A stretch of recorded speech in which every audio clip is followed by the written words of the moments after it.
ఈరోజు మన వీడియో వచ్చేసి ఒక పవర్ఫుల్ హనుమాన్ మంత్రం గురించి చెప్తాను. ఇది చాలా సులభమైన మంత్రం.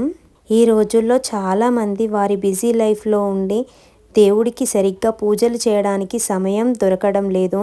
అటువంటి వారికి ఈ మంత్రం అనేది చాలా ఫలితాలనైతే ఇస్తుంది.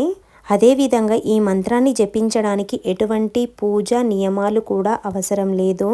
భక్తిగా శ్రద్ధగా హనుమంతుణ్ణి మనసులో తలుచుకొని ఈ మంత్రాన్ని మనసులో జపిస్తే సరిపోతుంది. ఈ మంత్రాన్ని హనుమయ్యకి ఇష్టమైన రోజులు అనగా శనివారం, మంగళవారం జపిస్తే మంచి ఫలితాలైతే వస్తాయి.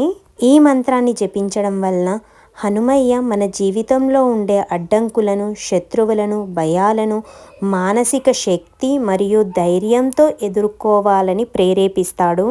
ఈ మంత్రం మహాశక్తివంతమైన పంచముఖ హనుమాన్ మంత్రం.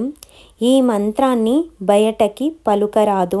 కాబట్టి ఈ మంత్రాన్ని నేను కింద ఇస్తున్నాను, మీరు కూడా నోట్ చేసుకోండి. ఈ మంత్రం ఎవరు జపిస్తారో వారికి హనుమయ్య నుండి రక్షణ అయితే కలుగుతుంది. ఈ మంత్రం చాలా శక్తివంతమైన శ్రీ పంచముఖ హనుమత్ కవచంలోనిది. ఈ మంత్రాన్ని ప్రతిరోజు లేదా మంగళవారమైనా శనివారం రోజునైనా 33 సార్లు జపిస్తే ఎక్కడ లేని శక్తి అయితే వస్తుంది. మనలో ఉండే అనవసరమైన భయాలు, ఆందోళనలు, నెగిటివ్ ఎనర్జీ కూడా దూరం అవుతాయి. కానీ ఈ మంత్రాన్ని పలకడానికి ఒక నియమం అయితే ఉంది. చాలా చిన్న నియమం. అదేమిటి అంటే ఈ మంత్రాన్ని బహిర్గతంగా పలుకరాదు, అంటే బయటకు పలకరాదు. మననం చేసుకునేదే మంత్రం కాబట్టి మననం అంటే లోపల నాలుక కూడా కదలకుండా మనం మనసుతో ఎప్పుడైతే మంత్రం ఉచ్చరిస్తామో దాని యొక్క శక్తి కొన్ని వేల రెట్లు ఎక్కువ. అందుకే పూర్వం మునులు, ఋషులు తపస్సు చేసేప్పుడు కేవలం మనసుతో మాత్రమే చేసేవారు. కాబట్టి వారి మాటలు శక్తివంతంగా ఉంటాయి. గాలిలో కలిసే విధంగా మంత్రం ఎప్పుడూ చెప్పకూడదు. మంత్రం యొక్క శక్తి మనలో ఉండాలి.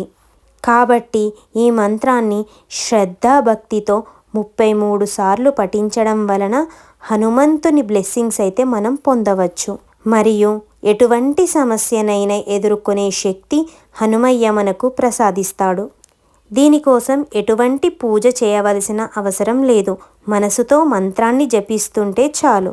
మనం హనుమంతుని టెంపుల్కి వెళ్ళినప్పుడు డైరెక్ట్గా హనుమాన్ని ఆరాధిస్తే మనకి ఎప్పుడూ కూడా శీఘ్ర ఫలితాలు వస్తాయి.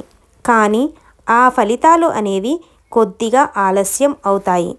అదే హనుమయ్య ముందు నిలబడి రామనామాన్ని ఎప్పుడు కీర్తిస్తే హనుమయ్య నా రామనామాన్ని కీర్తిస్తున్నారు అని తొందరగా ప్రసన్నం అవుతారు.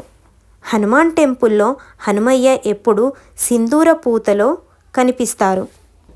హనుమంతుని యొక్క అపార భారాన్ని సూచించే మరియు ధైర్యానికి సంబంధించిన రంగు కూడా సింధూరం.